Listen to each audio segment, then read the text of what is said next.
Subsidy നിരക്കിൽ നൽകുന്ന അവശ്യ സാധനങ്ങളുടെ അളവ് കുറച്ചിരിക്കുന്നു സപ്ലൈകോ. പൊതുവിപണിയിൽ വലിയ വിലയുള്ള ഉഴുന്ന്, കടല, ചെറുപയർ, തുവരപ്പരിപ്പ് എന്നീ സാധനങ്ങളാണ് 1/2 കിലോഗ്രാമായി പരിമിതപ്പെടുത്തിയത്. സാധനങ്ങളുടെ സ്റ്റോക്ക് കുറഞ്ഞതുകൊണ്ടാണ് സബ്സിഡി സാധനങ്ങളുടെ അളവ് കുറച്ചതെന്നാണ് സപ്ലൈകോയുടെ വിശദീകരണം. വൈദ്യുതി നിരക്ക് വർധനയ്ക്ക് പിന്നാലെ സാധാരണക്കാർക്ക് മറ്റൊരു തിരിച്ചടി കൂടിയായിട്ട് ഇതിനെ കരുതേണ്ടിയിരിക്കുന്നു. ആർ ശ്രീത്താണ് അതിന്റെ കൂടുതൽ വിവരങ്ങളുമായി തിരുവനന്തപുരത്ത് നിന്ന് ചെയ്യുന്നത്. ശ്രീത്ത്, നേരത്തെ ഈ സപ്ലൈകോ ചില സാധനങ്ങളുടെ വില വർദ്ധിപ്പിച്ചിരുന്നു. അതിന് പിന്നാലെ വൈദ്യുതി നിരക്ക് കൂട്ടി. ഇപ്പോൾ സപ്ലൈകോയിൽ നൽകുന്ന ചില സാധനങ്ങളുടെ അളവ് കൂടി പരിമിതപ്പെടുത്തുന്നു. മൊത്തത്തിൽ ജനങ്ങൾക്ക് പ്രശ്നമാണ്.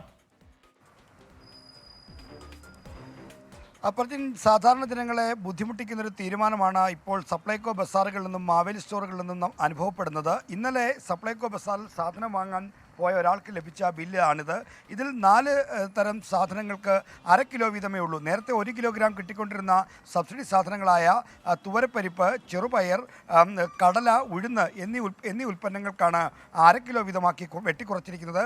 പൊതുവിപണിയിൽ വലിയ വില നൽകേണ്ട വരുന്ന സാധനങ്ങളാണ്. ഉദാഹരണത്തിന് തുവരപ്പരിപ്പിന് നല്ല ക്വാളിറ്റി തുവരപ്പരിപ്പിന് പൊതുവിപണിയിൽ 200 രൂപയാണ് കിലോഗ്രാമിന് വില.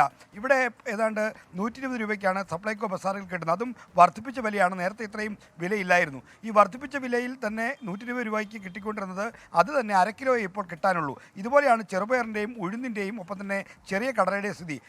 ഒരു മാസത്തെ സാധനങ്ങൾ ഒന്നിച്ച് വാങ്ങാൻ വന്ന ആളുകൾ നിരാശരായി മടങ്ങുകയാണ്. കാരണം അവർക്ക് 1/2 കിലോഗ്രാം സാധനമേ കിട്ടുന്നുള്ളൂ. ഒരു കുടുംബത്തിന് കഴിയാൻ വേണ്ടത്ര ഈ സാധനങ്ങൾ ലഭിക്കാത്ത പ്രശ്നമാണുള്ളത്. സ്റ്റോക്ക് ഇല്ലാത്തതുകൊണ്ടാണ് ഈ ആളുകൾ കൂടുതലായി വാങ്ങുന്ന ഈ സാധനങ്ങൾ 1/2 കിലോഗ്രാമായി പരിമിതപ്പെടുത്തിയതെന്നാണ് മാവേലി സ്റ്റോറിൻ്റെ അധികൃതരുടെയും സപ്ലൈകോ ബസാറുകളുടെയും നിന്ന് ലഭിക്കുന്ന വിവരം. എന്തായാലും 15-ാം തീയതി കഴിഞ്ഞ് സ്റ്റോക്ക് വന്നാൽ ആ പ്രശ്നത്തിന് പരിഹാരമുണ്ടാകുമെന്ന എന്നാണ് ഈ ആളുകൾ ഇതോട് ചോദ്യം ചെയ്യുന്ന ഉപഭോക്താക്കളോട് മാവേലി സ്റ്റോറിലെ അധികൃതർ മറ്റും പറയുന്നത്. ശരി, ആശ്രിത്താണ് വിശദാംശങ്ങൾ നൽകിയത്.